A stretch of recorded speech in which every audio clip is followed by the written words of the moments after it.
आजमगढ़ जिले के दौरे पर बुधवार को सुहेलदेव भारतीय समाज पार्टी के राष्ट्रीय अध्यक्ष व उत्तर प्रदेश के कैबिनेट मंत्री ओम प्रकाश राजभर इटौरा कारणपुर गांव में चौपाल कार्यक्रम में पहुंचे। कार्यक्रम में युवा समाज सेवी यशवंत चौबे के नेतृत्व में 40 युवाओं ने सुभाषपा में शामिल हुए। कैबिनेट मंत्री ओम प्रकाश राजभर ने पार्टी की स्लिप व पीला गमछा पहनकर शामिल करवाया और चौपाल में संबोधित करते हुए कैबिनेट मंत्री ओम प्रकाश राजभर ने कहा कि आने वाले चुनाव में हमारी पार्टी बड़ी पार्टी बनकर उभरेगी। इस हिसाब से पार्टी के विचारों से युवाओं का जुड़ाव हो रहा है। उससे हमारी पार्टी उत्तर प्रदेश में सबसे बड़े और मजबूत संगठन के रूप में काम कर रही है। जहां कि अतरौलिया विधानसभा में हमारी पार्टी के मजबूत होने से अतरौलिया में कुछ शीर्ष नेताओं को पेट और सीने में दर्द हो रहा है। जो लोग आजमगढ़ को सपा का गढ़ बताते हैं, आने वाले समय में सुभाषपा उन्हें उनके घर का रास्ता दिखाने का काम करेगी। आज बड़ी संख्या में युवाओं को आज आपने ज्वाइनिंग कराया है। 2027 में क्या इरादा है? देखिए, आज यशवंत जी के नेतृत्व में जी लोगों ने ओम प्रकाश राजभर पर विश्वास करके भारतीय समाज पार्टी ज्वाइन किया है, क्योंकि हम 22 साल से जो बात कहते आ रहे हैं वही काम देश में हो रहा है। जैसे हम उदाहरण दें, राजकुमार गुप्ता जी हैं, हम लोग मिल करके बनारस में जब पार्टी का ऐलान किए उसी समय हम लोगों ने कहा कि इस देश में जो DM, SP, DIG, IG, DGP, राज्यपाल, राष्ट्रपति हो गया शेड्यूल कास्ट शेड्यूल ट्राइब्स का, उसको आरक्षण की क्या आवश्यकता है? आरक्षण तो आर्थिक आधार पर जो गरीब है सबको मिलना चाहिए। आज देखिए वो व्यवस्था लागू हो गई, आरक्षण सबको मिलने लगा। आज जो बात हम देश में कह रहे थे, शौचालय की बात, जब देश के प्रधानमंत्री जी शौचालय की बात लाल किले से कहे तो बहुत से लोगों को नागवार लगा। लेकिन आज के अगर 25 साल या 20 साल पहले आप जाएं तो बड़े पैमाने पर लोग खुले में शौच जाते थे, लेकिन आज 90% लोग शौचालय का इस्तेमाल करने लगे। ये प्रयास प्रधानमंत्री जी के प्रयास का देन है कि उन्होंने वहाँ से शुरू किया। और पंचायती राज के अधिकारियों ने गाँव में, हम लोग तो देखे जब सुबह 4 बजे लड़ते थे कि नहीं भाई खुले में नहीं, आप शौचालय में जाइए, तो जंग हुआ, लेकिन रिजल्ट आया 90% लोग शौचालय, और शेष लोग भी चाहते हैं कि हमारे यहाँ शौचालय बन जाए। उसके लिए भी सरकार की व्यवस्था है कि व्यक्तिगत लाभ के लिए, व्यक्तिगत शौचालय के लिए 12,000 रुपया सरकार खुद दे रही है। आज देखिए, गरीबों के लिए जो देश में कानून बनना चाहिए, हम लोग 22 साल पहले कहते थे कि गरीबों के इलाज के लिए पैसे की व्यवस्था सरकार करे। जब हम लोग सरकार में नहीं थे, पार्टी बनाए, आज देखिए देश के प्रधानमंत्री जी आयुष्मान कार्ड के नाम पर 5 लाख रुपया इलाज के लिए दे रहे हैं। तो जो चीज़ हम लोग चाहते हैं, वो चीज़ जो हम लोगों ने पार्टी बना करके 27 अक्टूबर 2002 को जो बात कही, वही बात धीरे धीरे आज आपके सामने।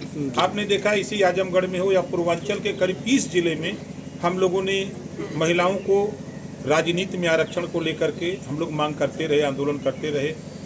पहली पार्टी है जो 20,000, 25,000, 40,000, 35,000 महिलाओं को जुटा करके उनको हम लोग उन्हीं का मंच होता था, वही भाषण देते थे, वो अपनी बीमारी बताते थे। और आज जिस बात को हम लोग कहते थे, आज देश के प्रधानमंत्री जी ने 33% रिजर्वेशन महिलाओं को राजनीति में भी दे दिया। एक ऐतिहासिक कदम जो हम लोगों ने शुरू किया। तो आज जो हम लोग चाहते हैं, देखिए अभी मैं 24 दिसंबर को गया था दिल्ली, पीएम साहब से मिला, तो जो विसंगति है बीच में उसको भी मैंने उनके सामने रखा कि आयुष्मान कार्ड में जो परिवार, जिसके परिवार में 6 लोग हैं, उनका बन रहा है, 5, 4, 3, 2, 1 का नहीं बन रहा है। उन्होंने कहा कि पहले व्यक्ति आपको जो इस बात को कह रहे हो, अगर ऐसा है तो हम इस पर कार्रवाई करते हैं कि अधिकारियों की गलती है। हम 140 करोड़ लोगों के लिए ये योजना बनाए हैं, न कि कुछ लोगों के लिए। जैसे गांव में जाने पर एक समस्या मिलती थी कि प्रधान और सेक्रेटरी, एक कानून बना हुआ था कि इनको, जिसके पास ईंटे की दीवार है, उनको छत नहीं मिलेगा, आवास नहीं मिलेगा। इस बात को मैंने जब प्रधानमंत्री के सामने रखा तो उन्होंने कहा कि पहले तो जो हम पीएम आवास देते हैं हम उसी में लागू कर देते हैं। वो कानून उन्होंने भी लागू कर दिया। तो धीरे धीरे जो चीज़ें हम लोग चाहते हैं, आज देखिए देश में ज़रूरत है कि 1 नेशन 1 इलेक्शन की तैयारी हो रही है। 1 नेशन 1 राशन कार्ड का कानून बन गया है। अब देश में 1 नेशन 1 एजुकेशन की भी ज़रूरत है। मंत्री जी, विपक्षियों को भी कुछ नसीहत देंगे? लगातार दौड़ा आपका चल रहा है अतरौलिया विधानसभा में, तो इस बार क्या होगा?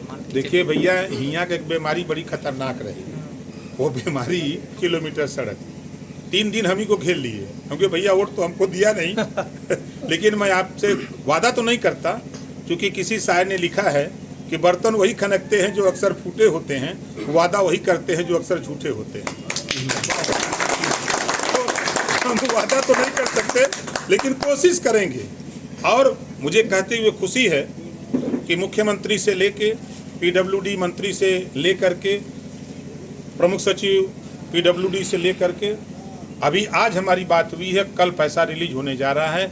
ये 21 किलोमीटर और 5 किलोमीटर की सड़क एक और सिकंदरपुर से हुई है। 2 सड़कों का कल पैसा रिलीज होने जा रहा है। ये हम अपने प्रयास से, जो लंबे समय से बड़ा आंदोलन, कप्तानगंज में धरना होता था, कहाँ सब लोग धरना देते थे, अखबारों में छपता था, हम भी धरने में शामिल थे। एक दिन मैं उधर से आ रहा था तो धरना लोग दे रहे थे, कहा नेताजी देखिए यहाँ बीमारी है, सड़क नहीं बन रही है। तो बात को लेकर मुख्यमंत्री जी से कहा, जब मुख्यमंत्री जी से कहा तो उन्होंने कहा कि ये बात तो मेरे सामने कोई नहीं ले आया, हम कहे तो ये स्थिति है। और मैं खुद सड़क पे गया था। मतलब उम्मीद है कि सड़क कप्तानगंज अरोड़ा की बन जाएगी।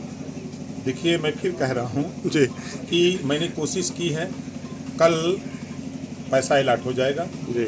अब उसका एक प्रोसीजर है, पैसा अलाट होगा, टेंडर होगा, जिस ठेकेदार को टेंडर मिलेगा वो सामान अपना लेके आएगा, पूरा लाव लश्कर गिराएगा। हम लोग तो प्रयास करते हैं ना, देखिए जब ज़्यादा लोग हो जाते हैं लाइन्स में तो सबको साथ लेके चलना पड़ता है जी। मकसद उद्देश्य होता है सरकार। देखिए कोई कुछ भी कहे, सच्चाई है कि अगर आप 15 साल पहले किसी जंक्शन पर, रेलवे स्टेशन किसी जंक्शन पर बैठे रहे होंगे ट्रेन के इंतजार में, तो आपको बड़े बड़े चूहे मिले होंगे कूदते हुए। लेकिन आज किसी स्टेशन पर बैठे होंगे इधर साल 2 साल के अंदर, तो वो चूहे नदारत हैं। आप हम लोग खुद उसके भुक्तभोगी थे कि जब ट्रेन सुबह के टाइम स्टेशन पर रुकती थी तो गंदगी होती थी, लेकिन आज नदारत है। ये नहीं दिखाई देता है। आज चाहे सड़क कनेक्टिविटी हो, चाहे एयर कनेक्टिविटी हो, चाहे हर क्षेत्र में विकास हुआ है। कोई ये कहे कि विकास नहीं है, मैं तो कहता हूँ कि चश्मा पार्टी का बदल दे तो निश्चित तक उसको दिखने लगेगा कि कल तक हम लोग सिंगल सड़कों पर थे, फिर डबल पर आए, 4 लेन बनी, 6 लेन बनी, आज एक्सप्रेसवे बन रहा है। 20 तारीख को फिर आपके उद्घाटन हो रहा है आजमगढ़ में, गोरखपुर लिंक एक्सप्रेसवे। तो इतनी बड़ी सौगात तो आजमगढ़ को मिल रही है। ठीक।